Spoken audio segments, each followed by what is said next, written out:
एक बार फिर से आपके अपने YouTube चैनल प्रीतम जीएस में आपका स्वागत है। टॉपिक वाइज एमसीक्यू श्रृंखला के अंतर्गत आज का सब्जेक्ट है बायोलॉजी। बायोलॉजी विषय के अंतर्गत आज का टॉपिक है बॉटनी से संबंधित पादप कार्यकी यानी कि प्लांट साइकोलॉजी से संबंधित जो भी महत्वपूर्ण क्वेश्चन होगा मैं उसको आपको डिस्कशन करवाऊंगा ताकि आने वाली सभी परीक्षाओं में आपको काफी लाभ साबित होगा। मैं सीधे आपको टॉपिक पर ले चलता हूँ।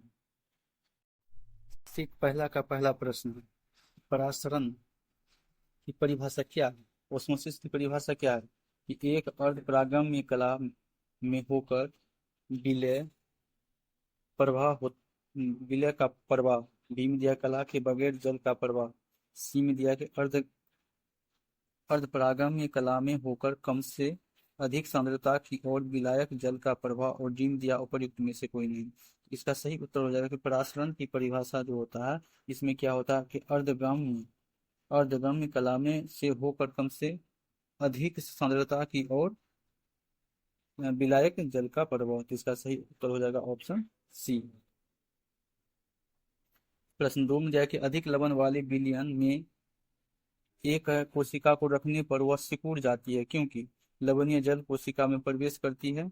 बी में दिया हो कि जल बाहरी परासरण द्वारा बाहर निकलता है। सी में दिया हो कि कोशिका द्रव विघटित हो जाता है। और डी में खनिज लवण कोशिका कोशिका भित्ति को तोड़ देता है। तो इसका सही उत्तर हो जाएगा आपको जल बाहरी परासरण द्वारा बाहर निकलता है, ऑप्शन बी। प्रश्न 3 में दिया हो कि यदि एक कोशिका आकार में न्यूनीकृत होती है जब यह एक विलयन में सब रख दी जाती है, ऐसा विलयन होता है क्या कहलाता है? ऐसा विलयन ए में दिया कि हाइपोटोनिक, बी में हाइपरटोनिक, सी में आइसोटोनिक और डी में दिया है कि संतृप्त। इसका सही उत्तर हो जाएगा आपको कि हाइपरटोनिक, ऑप्शन बी सही उत्तर हो जाएगा। प्रश्न 4 में देखिए एक कोशिका आयतन में बढ़ती है जब यह रखी जाती है कहाँ? एक संपराशरी विलयन में,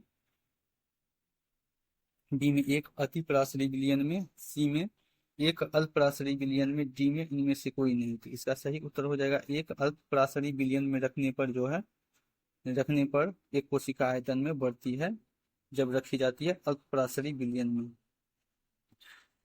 प्रश्न 5 में दिया कि बीज फूलते हैं जब जल में रखे जाते हैं, क्यों फूलते हैं? जब बीज फूल जाते हैं क्यों फूलते हैं? जल में रखने पर प्राशन के कारण, अंतः शोषण के कारण, जलीय अपघटन के कारण और डी में दिया कि जीव द्रव्य संकुचन के कारण। इसका सही उत्तर हो जाएगा आपको अंतः शोषण के कारण, ऑप्शन डी।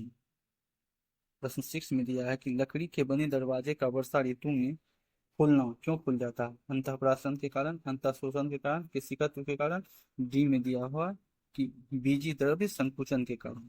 तो इसका सही उत्तर हो जाएगा अंतः शोषण के कारण, ऑप्शन डी। प्रश्न 7 में दिया कि उर्वरकों का अतिरिक्त मात्रा में प्रयोग पौधों की मृत्यु का कारण बनता है, क्यों?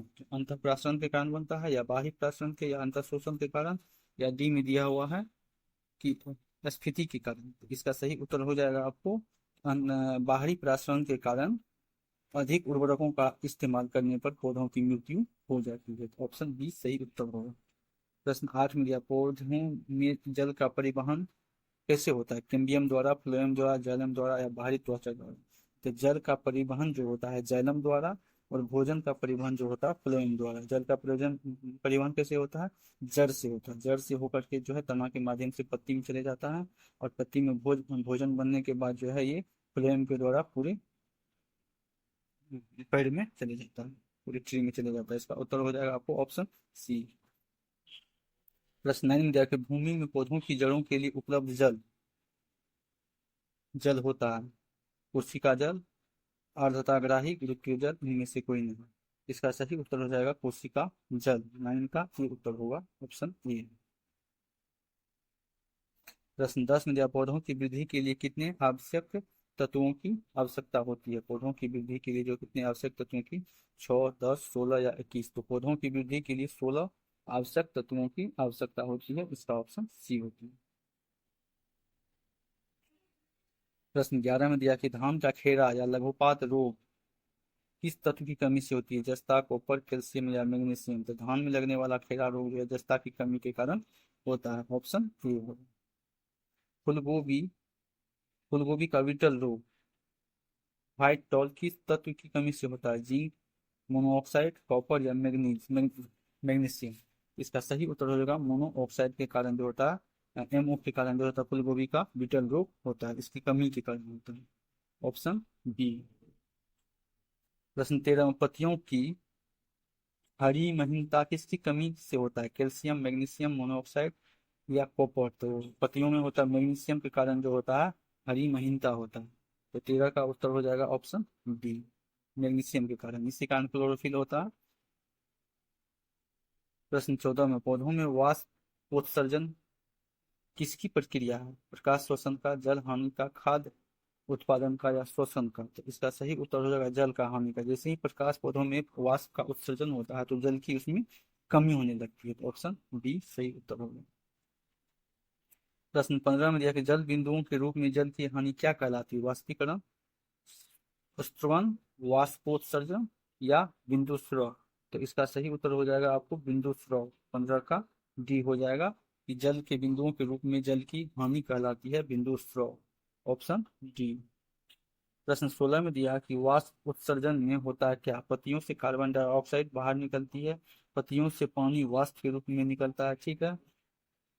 सी में दिया कि पत्तियों से पानी बूंद के रूप में निकलता है, डी में पत्तियों से ऑक्सीजन निकलती है। इसका सही उत्तर होगा पत्तियों से पानी वाष्प के रूप में बाहर निकलता है, ऑप्शन बी। प्रश्न 17 में दिया है कि वाष्प उत्सर्जन मापी जाती है किस यंत्र से? हाइग्रोमीटर से, क्रेस्पोमीटर से, पोटोमीटर से या क्लाइनोमीटर से? इसका उत्तर हो जाएगा आपको क्लाइनोमीटर, ऑप्शन डी। प्रश्न 18 में दिया है कि दिया हुआ कि पौधे में वाष्प उत्सर्जन की क्रिया किसमें होती है? जड़ में, तना, पत्ती या पूरा पौधा? वाष्प उत्सर्जन का क्रिया जो होता है पौधे के पूरे पौधे के भाग से होता है, ऑप्शन डी। प्रश्न 19 में दिया कि वह दशा जिसमें वाष्प उत्सर्जन अधिक तेजी से होती है कैसे? वायु का निर्वेग, निम्न नमी व उच्च तापमान, उच्च नमी, भूमि में जल की अतिरिक्त मात्रा? इसका सही उत्तर हो जाएगा आपको निम्न नमी, नमी कम रहेगा और तापमान जब ऊंचा रहेगा तो वाष्प उत्सर्जन अधिक तेजी से होगा, ऑप्शन बी। ठीक, एक अंतिम प्रश्न है, पत्तियों के दो मुख्य कार्य होते हैं क्या? वाष्प का उत्सर्जन या श्वसन? श्वसन पाचन, प्रकाश संश्लेषण व श्वसन, प्रकाश संश्लेषण व वाष्प का उत्सर्जन? तो इसका सही उत्तर हो जाएगा ऑप्शन डी, प्रकाश संश्लेषण व वाष्प का उत्सर्जन। इस प्रकार से 1 से 20 प्रश्नों का मैंने डिस्कशन करवाया। अब सेट 2 पर आपको लिए चलता हूँ। सेट 2 का पहला प्रश्न, फटाफट रिवीजन के अंतर्गत सेट 2 का पहला प्रश्न जैसे पौधों में होने वाली क्रियाओं में से एक जो इनका तापमान कम कर सकती है होती है क्या? प्रकाश संश्लेषण, वाष्प का उत्सर्जन, जल अपघटन या श्वसन? डी में दिया है श्वसन। तो इसका सही उत्तर हो जाएगा वाष्प का उत्सर्जन के कारण जो है पौधों में इसका तापमान कम कर देता है, ऑप्शन डी। प्रश्न 2 में दिया है कि किस क्रिया के फलस्वरूप पौधों में ऑक्सीजन का निकास एक कार्बन डाइऑक्साइड का अवशोषण होता है? तो इसका सही उत्तर हो जाएगा प्रकाश संश्लेषण, वाष्प उत्सर्जन। डी में दिया परासरण और सी में डी में विसरण। तो इसका सही उत्तर हो जाएगा प्रकाश संश्लेषण, ऑप्शन ए। प्रश्न 3 में दिया कि प्रकाश संश्लेषण के लिए इसकी जरूरत होती है किसकी? जल की, पर्णहरित की, धूप की, उपयुक्त सभी? यानी कि प्रकाश संश्लेषण के लिए जल की भी जरूरत होती है, हरा पौधा पत्ता की भी जरूरत होती है, धूप की भी आवश्यकता होती है, यानी कि सभी की आवश्यकता होती है, ऑप्शन डी सही उत्तर होगा। प्रश्न 4 में दिया कि प्रकाश संश्लेषण की क्रिया में क्या बाहर निकलता है? हाइड्रोजन निकलता है, कार्बन डाइऑक्साइड निकलता है, ऑक्सीजन निकलता है या क्लोरीन निकलता है? प्रकाश संश्लेषण की क्रिया में ऑक्सीजन को ग्रहण किया जाता है और कार्बन डाइऑक्साइड को ग्रहण किया जाता है और ऑक्सीजन का छोड़ा जाता है, ऑप्शन सी सही उत्तर होगा। प्रश्न 15 में निम्नलिखित में से कौन सा कथन गलत है, असत्य है?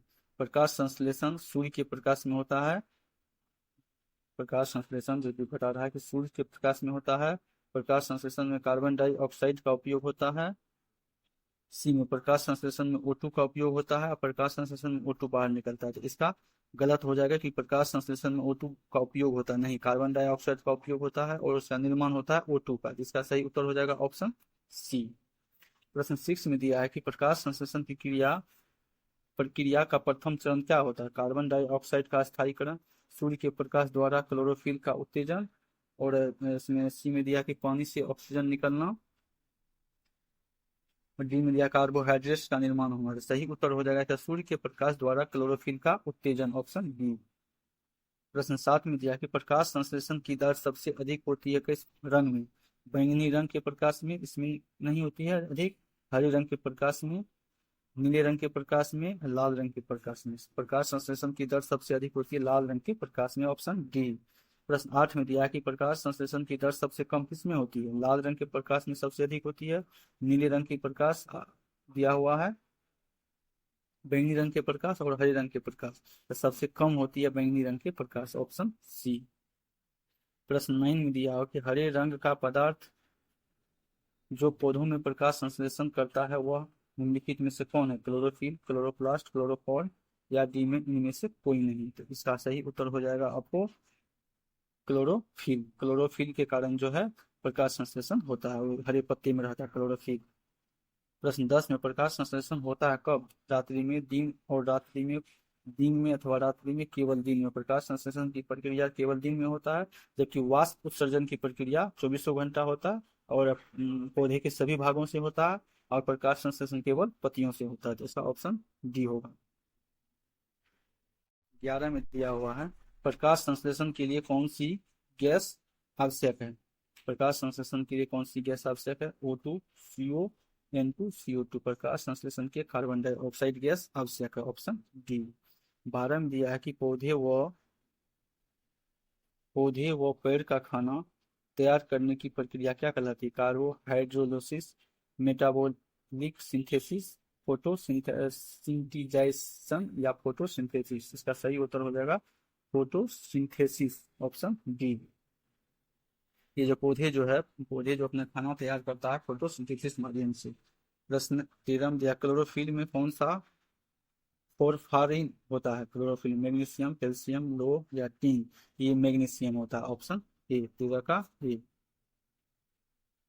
प्रश्न 14 में दिया कि सर्वाधिक प्रकाश संश्लेषी क्रियाकलाप कहाँ चलता है, प्रकाश के नीले व लाल क्षेत्र में, प्रकाश के हरे व पीले क्षेत्र में, प्रकाश के नीले व नारंगी क्षेत्र में, प्रकाश के बैंगनी व नारंगी, ड्रीम दिया कि नारंगी क्षेत्र में। तो सर्वाधिक प्रकाश संश्लेषण क्रियाकलाप कहाँ होता है, प्रकाश के नीले व लाल में, ऑप्शन ए सही उत्तर होगा।